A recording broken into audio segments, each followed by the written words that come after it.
Welcome back to Great Lakes Junction, everyone. We're back to doing some more repair on the 2014 Ford Fusion. We're not sure if we can do this ourselves or not. It's what they call a mode door actuator. And what we're having an issue with is the air conditioning.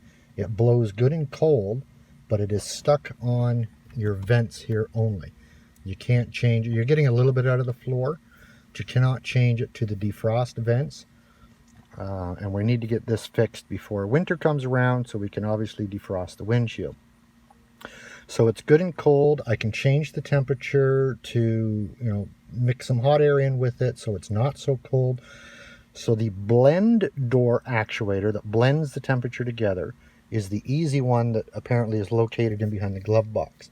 That's not the one we're having an issue with. The one we're having an issue with, they call a mode door actuator. And it apparently, for a dealership, they're telling me it's 8 hours labor that they have to remove the entire dash of the car to get at it. So I'm hoping we don't have to get that far into it. I'm not sure if I can do the job myself if we do. But we're going to attempt this because 8 hours labor at the shop rates at the dealership, we're talking about $1,000 labor bill to change the part. And the part I've already purchased is only $50. So this is why we're going to go ahead and try this. Now, I've searched YouTube for videos to try and assist me. I cannot find a single YouTube video out there that does a 2014 Ford Fusion or any Fusion of this style for this part. I bought one of these Haynes books, repair manuals, and it's proving to be just about useless. For this particular problem, there is no mention of it in here whatsoever. So the only thing I did find useful, and I'll show you this, you can pause your video if you need it, and that is for disarming the airbag system. Oh, sorry. So for disarming the system, it does have some instructions there. For 2013 later models, it says it's fuse number 35. And using the owner's manual, I confirmed that it is fuse in position number 35 for that. So that's going to be our first step to do that. Then we'll disconnect the battery and we'll start getting into this.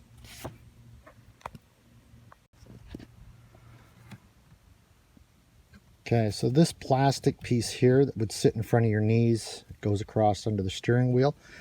It's just plastic clips. I started on this side here, and some of them are quite tight. You have to pull a fair bit. But once they pull out, it's on a hinge that folds down. So you can see the plastic clips. There's one there, and there's 4 on this side. And we have 1 and 2 on this side. And there's a hinge that's bolted on right in here. But the reason I wanted to open this up first was because this fuse panel, I'll turn a flashlight on up in there. There's the fuse panel back in there. Now they are numbered, so you can find number 35 fairly easy. And this makes it a lot easier than laying on your back trying to look up underneath there and see where the heck it's at. I'm going to have to put my phone down because I have to hold the flashlight to get that fuse. Now in the book, it said to pull the fuse, turn the key to the on position, and look for the airbag light. And it says to make sure that it stays on steady for at least 30 seconds. If it's flashing, then it says you've pulled the wrong fuse. So I'm going to assume that we've done that portion of it. Now we're going to disconnect the negative battery post to get rid of any other power sources that there might be. Battery's disconnected. Coming back inside, pull this piece down if it's not already down. There's a wire and it has these plastic clips. They're taped into the wiring harness and then the clips push into these holes. So there's a couple of options. I've got a small pair of needle nose pliers. They're very small. You want to have something on each side of that clip and they'll generally pop out. The other thing you may have a trim removal tool. Now this is an old one for working on older cars, but you can see how it's designed so it goes in and supports wire clips on both sides. But it's a little bit big, a little bit thick to get into some of these tighter places.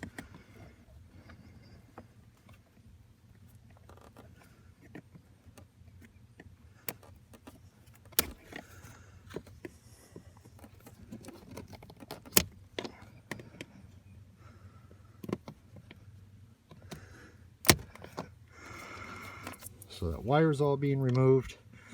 There's an electrical plug on the other end of it. And this is just a very small fan. I don't know what it's for. Maybe it draws in cooler air from the cabin of the car and blows it into the dash to keep some of the components in there cooler for the electronics. I don't know. So we'll unplug that, and then we'll take the 2 bolts out to remove this panel completely. Okay, one of the other things that they did make a note of doing was, if you've got power seats, push the seats all the way back and recline them all the way before you disconnect your battery power, so that when you've taken the side console apart, the seat's back out of the way as far as possible.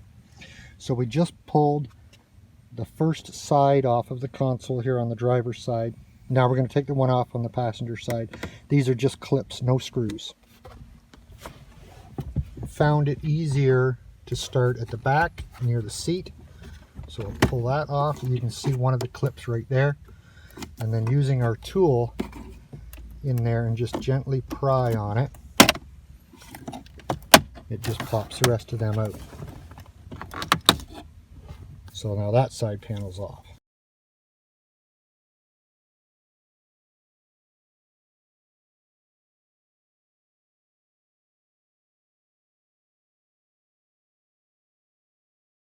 So it's a bit of a jigsaw puzzle. Everything's got to come apart in just the right order. So it looks like after removing the side panels, the next thing is this little trim piece here. And again, it clips. And I'm just running a screwdriver along. They popped out of the back side pretty easy. There. So we have that piece off. Now we'll see if this piece comes off. It's overlapping that piece, so this one's going to have to come off first.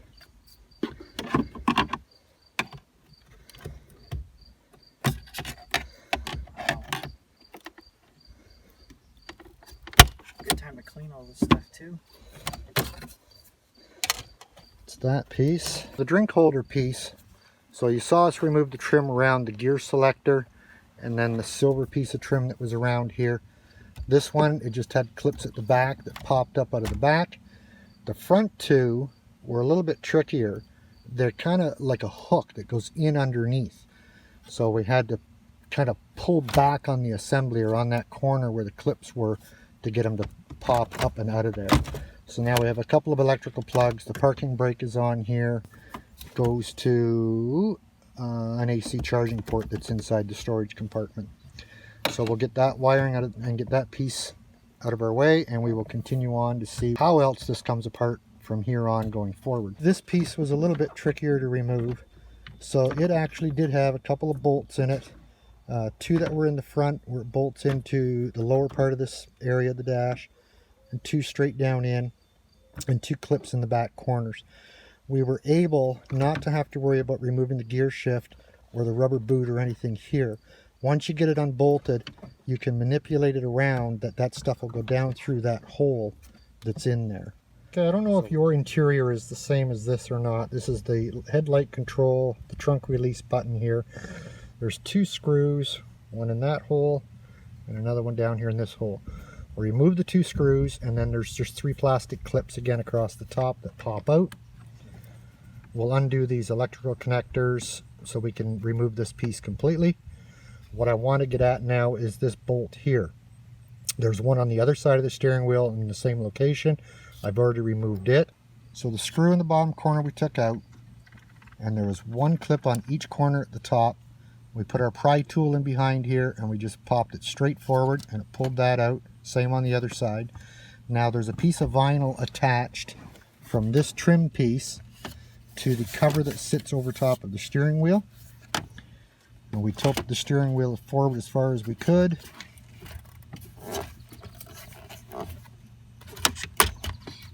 And that comes up and out. That top portion of the cover here over the steering column, it just unclips very easily.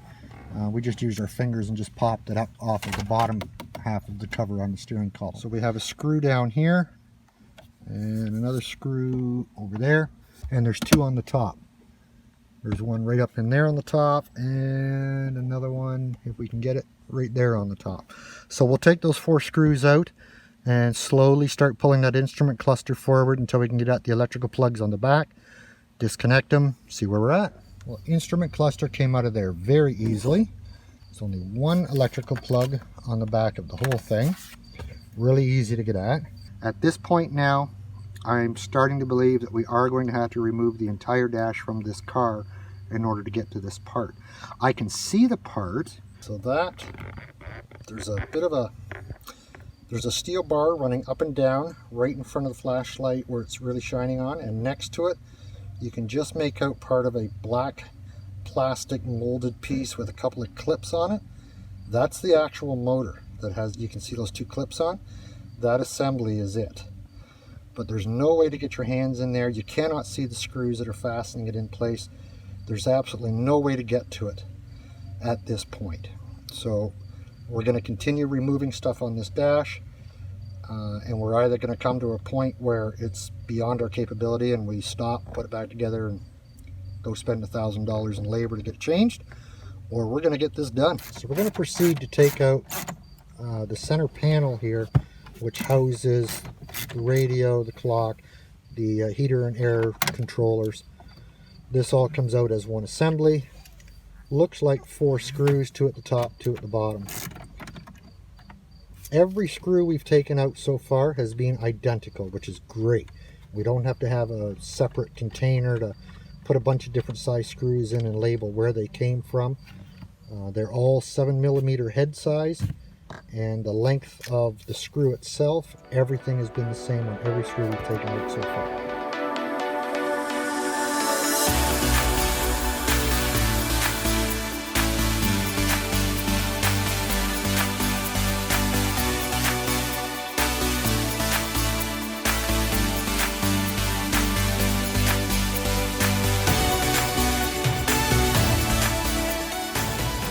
We took the 4 screws out from that piece.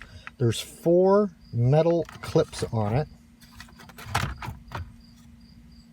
There's one right there, one at the top corner, same positions on the other side. So we were able to get our pry tool down in underneath here and pop it that way. They were very tight. It took a fair bit of force prying that out for that to pop out of there. I was thinking more than once that I was going to crack something or break something. I was putting so much force on it. Next, CD player. Looks like 2 screws for that. Radio module. Looks like 4 screws on that. We'll take those out next. 2 more screws that are down in there on that vent assembly. We'll take those 2 screws out.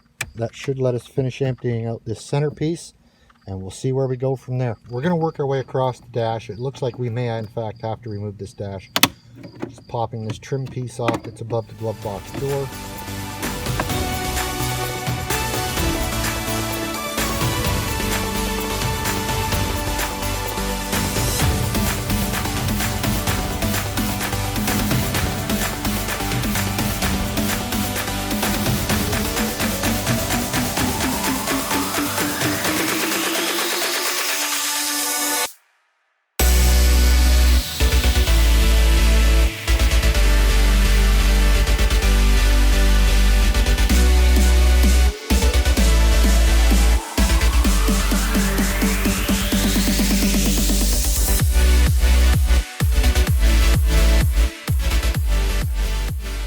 Okay, I was gonna go underneath the glove box door. There was 2 bolts that had to come out, and I'll show you where they are. So there's one in this corner of the door underneath, and another one up in this corner of the door here. So we took those 2 bolts out, and then that lets you pull the whole thing out as one big unit.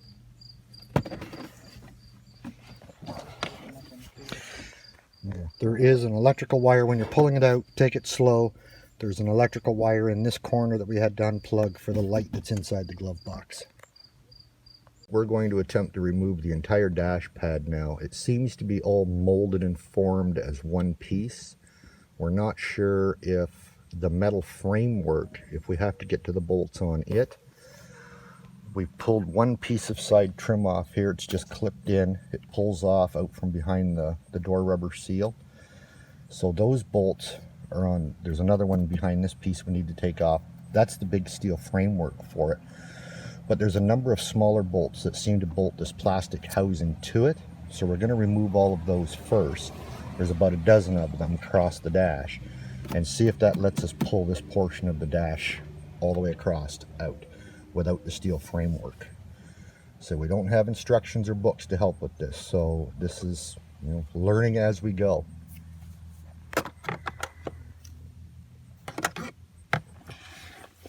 Break the damn thing.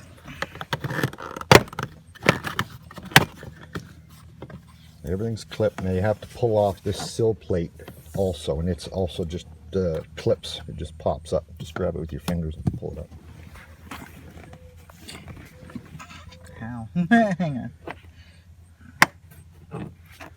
There is one down here I wanted to show you that's on the bottom of this curved piece that's not just a clip. This white one right here is not a clip that's meant to pop out. You have to lift this end of the trim up. There's a detent here that goes into a bit of a hole through the carpet. You need to pry it up and then pull it back off of that pin.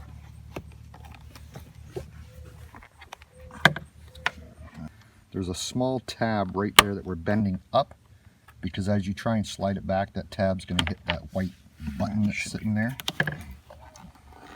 So you want it to slide back over top of that. It's quite tight. Yeah, it is. There. So the white piece stays in there and the trim just slides away from it. So I'm doing this more as a reminder for myself, where I've taken all the screws out of, hoping that this dash pad will move.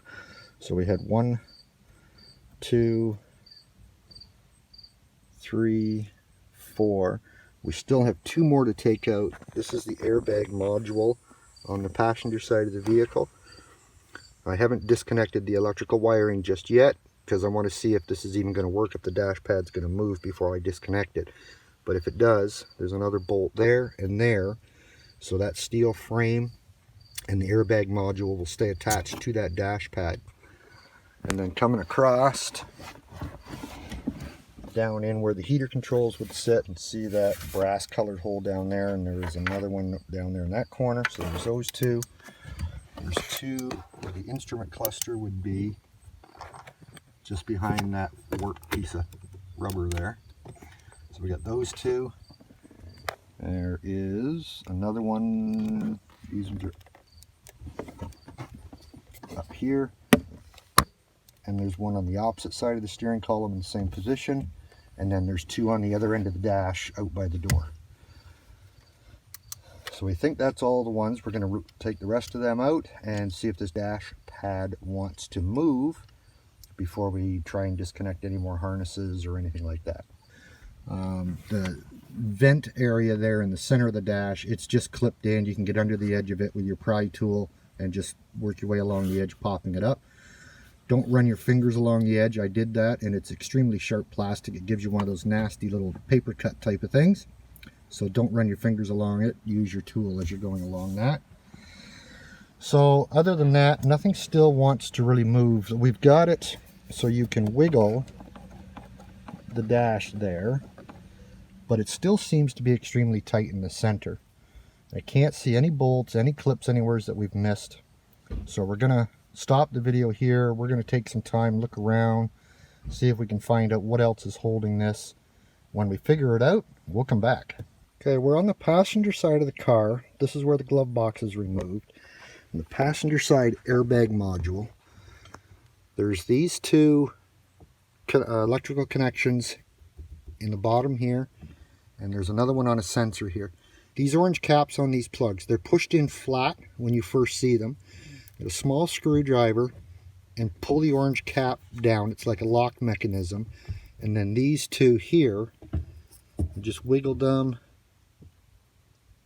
and it should unplug just like that. Now this one, a little trickier.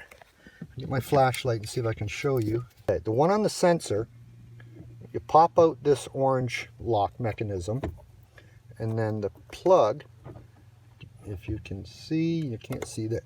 This groove right there there's a part of the black plastic portion of the plug that you need to push in. It's like a clip.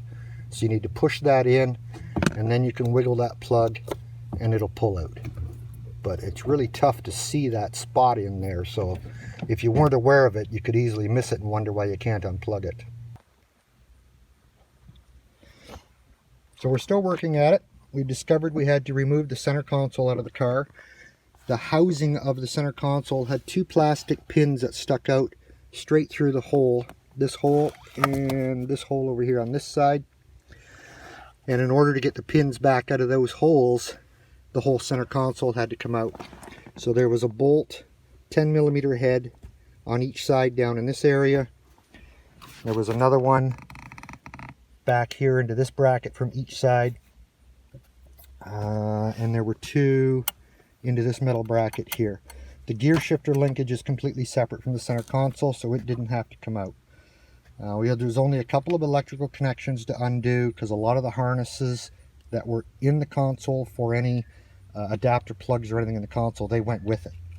So there wasn't a lot to undo that way. The covers that were on the back where the air vents are that blow into the rear seats, they just pop off with clips the way the rest of the trim has so far. Okay, this piece of side trim that's up here on the side of the doorway gave us a lot of trouble. It starts out easy. There's just clips along here that pop out. And you get down to this end of it here, this clip pulls straight out of that hole. The clip at the back, they built this great big lip on it here, and it does not want to give up and pull up out of that hole. And it's such a long ways back, you can't get at it to pry it in any fashion. Now maybe you can find another way to get this out. I bent this over quite a ways out of my way, reached back in here with a pair of tin snips, and I actually snipped the dash right there where it leads into that slotted hole. And then once I snip that, of course, then the dash separates and the clip comes out no problem. I don't know why it's so difficult. I don't know if there's another way, but that's the only way I could find it. I've been struggling with this for at least a half an hour now, and that was our solution.